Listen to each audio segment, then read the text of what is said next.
भूमिपूजन सोहळा या ठिकाणी पार पडला।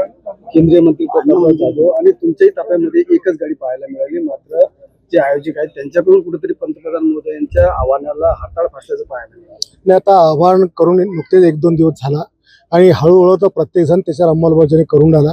मला वाटतं या ठिकाणी 200-300 गाड्या अपेक्षित होत्या येणाऱ्या, पण मला वाटतं 50 गाड्या त्या ठिकाणी म्हणजे त्यांनी देखील काटकसरीला सुरुवात केली आहे। आणि हा जे मिशन आहे पेट्रोल, तेल, सोनं वगैरे, तर ज्या वेळेला देश संकटामध्ये असतो किंवा आपल्याकडे तेलाचे कुवे नाही आहेत, आपल्याकडे पेट्रोलच्या खाणी नाही आहेत, आपण सगळे विदेशावर अवलंबून आहेत आणि म्हणून भविष्यामध्ये देशाला वाचवायचं असेल तर ह्या गोष्टी सेव्ह करणं गरजेचं आहे।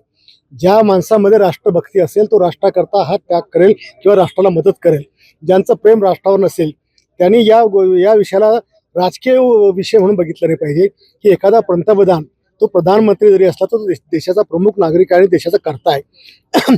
देशाचं हित जोपासण्याची जबाबदारी त्याच्यावर आहे आणि या जागतिक युद्धाच्या याच्यावर परिणामामुळे आपल्याला दिसतं की आपल्या देशावर संकट येऊन राहिलेलं आहे। त्याच्यामुळे या संकटावर मात करायकरता जे आव्हान प्रधानमंत्र्यांनी केलंय त्या प्रत्येकावर अंमलबजावणी करणं हे शासकीय अधिकारी असेल, लोकप्रतिनिधी असेल, प्रत्येक नागरिकाचं, लोकप्रतिनिधी प्रत्येकाचं काम आहे। एकीकडे हे सगळे आव्हान करत आहे पंतप्रधान, मुख्यमंत्री, पण जितेंद्र आव्हाड हे घोड्यावर ते जाऊन ते एक प्रकारची थट्टा करत नाही का? नाही, आता काही लोक विक्षिप्त असतात आणि हा जितेंद्र आव्हाड जो आहे हा तर एक नंबरचा नालायक माणूस आहे। म्हणजे त्याला देश समजत नाही, त्याला देशावरचं संकट समजत नाही। अख्खं जग पाहून राहिलं की मागच्या महिन्याभरात गॅस आपली संपला, आपलं डिझेल संपलं, आपलं पेट्रोल संपलं, हे येते कुठून आपल्याला? आणि आपल्याला जर हे सेव्ह करायचं असेल, ज्याच्यामध्ये देशभक्ती असेल तोच हे करणार आहे। आपलं राष्ट्र वाचवायचं असेल, राष्ट्राचं संकट वाचवायचं असेल तर ह्या गोष्टी आपल्याला करावं लागणार आहे।